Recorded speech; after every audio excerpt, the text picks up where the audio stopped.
আইন আচলতানি উলংঘ কৰিব বিচৰা প্ৰত্যেক বহিৰাগত বাংলাদেশী কিন্তু আমি অসমীয়া জীৱন ভালকৈ শেষবাৰৰ কাৰণে ভুকিয়াই দিব বিচাৰিছোঁ।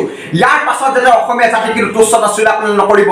আজি দেখিছোঁ বঙালী সাহিত্য সভাত তেওঁলোকে অসমীয়া গামোচা, অসমীয়া জাতিৰ স্বাভিমান গামোচা তেওঁলোকে ফালি পেলাই বঙালীসকলৰ তেওঁলোকৰ গামোচাৰ লগত সংযোগ কৰিছে। এইবিলাক কৰিবৰ কাৰণে আপোনালোকক কোনে সাহস দিলে?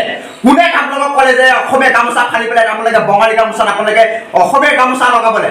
আমি ভালকৈ কৈ দিছোঁ, প্ৰদীপ দত্ত ৰায় ডাঙৰীয়া, আপোনাক কিন্তু আমি ভাল পাইছিলোঁ। আপোনালোকে সম্পূৰ্ণৰূপে বাংলাদেশীৰ আপোনালোকে বিৰোধ কৰে, কিন্তু আপুনি আপোনাক ভাল পাইছিলোঁ। এতিয়াৰ পৰা কিন্তু আপোনাকো সুকীয়াই দিব বিচাৰিছোঁ। আপুনি যে অসমীয়াৰ গামোচা ফালি পেলাই দুভাগ কৰি পেলাই আপোনালোকে দেখিছোঁ আজি বঙালী সাহিত্য সভা পাতিছে, কিবা পাতিছে, আপোনালোকে পাতি থাকক। তাত ক'বলগীয়া কোনো নাই, কিন্তু অসমৰ বাহিৰত পাতক, বাংলাদেশত পাতক, ক'ৰবাত পাতক, পাতি থাকক, আপোনালোকৰ নিজৰ জেগাত পাতক। কিন্তু বঙালী সাহিত্য সভা পাতি পেলাই আপোনালোকে অসমীয়াৰ স্বাভিমানক যি আপোনালোকে অপমান কৰিলে, সেই অপমান কৰা কিন্তু অসমীয়া যুৱ মঞ্চত কোনো কাৰণতে সহ্য কৰি নাথাকে।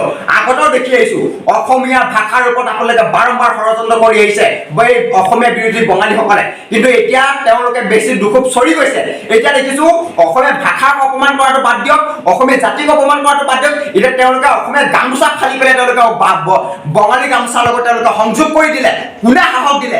সেইকেইজন দুষ্টকাৰীক যদি আমি কিন্তু অসমীয়া যুৱ মঞ্চই পাবলৈ হয়, কিন্তু ৰাজপথত তেওঁলোক আমাৰ অসমীয়া যুৱ মঞ্চৰ নিজৰ সংবিধানৰ মতে নিজৰ মতে আমি কিন্তু তেওঁলোকক শাস্তি দিবলৈ বাধ্য হ'ম। আৰু অসম চৰকাৰক আমি কৈ দিছোঁ, অতি সোনকালে যদি এই দুষ্ট চক্ৰক ধৰি পেলাই আপোনালোকে কোনো কাৰণতে জেল হাজতলৈ প্ৰেৰণ নকৰে, তেতিয়া কিন্তু অসমীয়া যুৱ মঞ্চই সমগ্ৰ অসমতে কিন্তু ভয়াৱহ তীব্ৰ আন্দোলন গঢ়ি তুলিবলৈ বাধ্য হ'ব। কাৰণ আমি বাৰম্বাৰ চাই আহিছোঁ অসমীয়া ভাষাক তেওঁলোকে অপমান কৰে, অসমীয়া জাতিক তেওঁলোকে অপমান কৰে, কিন্তু অসমত যে আমি থাকিবলৈ দিছোঁ তেওঁলোকৰ কি বেছি মূৰৰ ওপৰত উঠি গৈছে নেকি? আমি কিন্তু মূৰৰ ওপৰত উঠি থাকিলে আমি কিন্তু এনেকৈ চাই নাথাকিব। অসমীয়া যুৱ মঞ্চৰ প্ৰত্যেকজন লৰুৱা ৰাজপথলৈ ওলাই যাব আৰু ভয়ংকৰ তীব্ৰ গণ আন্দোলন গঢ়ি তুলিবলৈ বাধ্য হ'ব।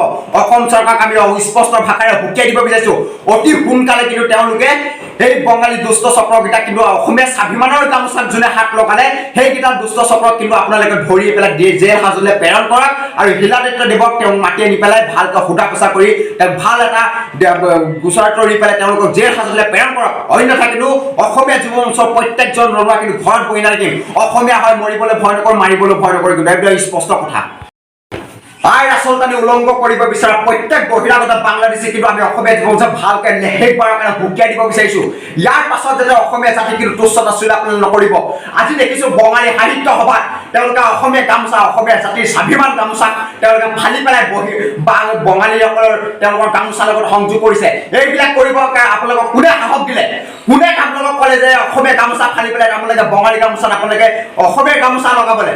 আমি ভালকৈ কৈ দিছোঁ, প্ৰদীপ দত্ত ৰায় ডাঙৰীয়া, আপোনাক কিন্তু আমি ভাল পাইছিলোঁ। আপোনালোকে সম্পূৰ্ণৰূপে বাংলাদেশীৰ আপোনালোকে বিৰোধ কৰে, কিন্তু আপোনাক ভাল পাইছিলোঁ। এতিয়াৰ পৰা কিন্তু আপোনাকো সুকীয়াই দিব বিচাৰিছোঁ। আপুনি যে অসমীয়াৰ গামোচা ফালি পেলাই দুভাগ কৰি পেলাই আপোনালোকে দেখিছোঁ আজি বঙালী সাহিত্য সভা পাতিছে, কিবা পাতিছে, আপোনালোকে পাতি থাকক। তাত ক'বলগীয়া কোনো নাই, কিন্তু অসমৰ বাহিৰত পাতক, বাংলাদেশত পাতক, ক'ৰবাত পাতক, পাতি থাকক, আপোনালোকৰ নিজৰ জেগাত পাতক। কিন্তু বঙালী সাহিত্য সভা পাতি পেলাই আপোনালোকে অসমীয়াৰ স্বাভিমানক যি আপোনালোকে অপমান কৰিলে, সেই অপমান কৰা কিন্তু অসমীয়া যুৱ মঞ্চত কোনো কাৰণতে সহ্য কৰি নাথাকে।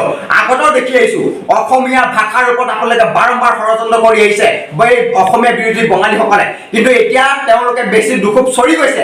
এতিয়া দেখিছোঁ অসমীয়া ভাষাক অপমান কৰাটো বাদ দিয়ক, অসমীয়া জাতিক অপমান কৰাটো বাদ দিয়ক, এতিয়া তেওঁলোকে অসমীয়া গামোচা ফালি পেলাই তেওঁলোকে বঙালী গামোচাৰ লগত তেওঁলোকে সংযোগ কৰি দিলে। কোনে সাহস দিলে? সেইকেইজন দুষ্টকাৰীক যদি আমি কিন্তু অসমীয়া যুৱ মঞ্চই পাবলৈ হয়, কিন্তু ৰাজপথত তেওঁলোক আমাৰ অসমীয়া যুৱ মঞ্চৰ নিজৰ সংবিধানৰ মতে নিজৰ মতে আমি কিন্তু তেওঁলোকক শাস্তি দিবলৈ বাধ্য হ'ম। আৰু অসম চৰকাৰক আমি কৈ দিছোঁ, অতি সোনকালে যদি এই দুষ্ট চক্ৰক ধৰি পেলাই আপোনালোকে কোনো কাৰণতে জেল হাজতলৈ প্ৰেৰণ নকৰে, তেতিয়া কিন্তু অসমীয়া যুৱ মঞ্চই সমগ্ৰ অসমতে কিন্তু ভয়াৱহ তীব্ৰ আন্দোলন গঢ়ি তুলিবলৈ বাধ্য হ'ব।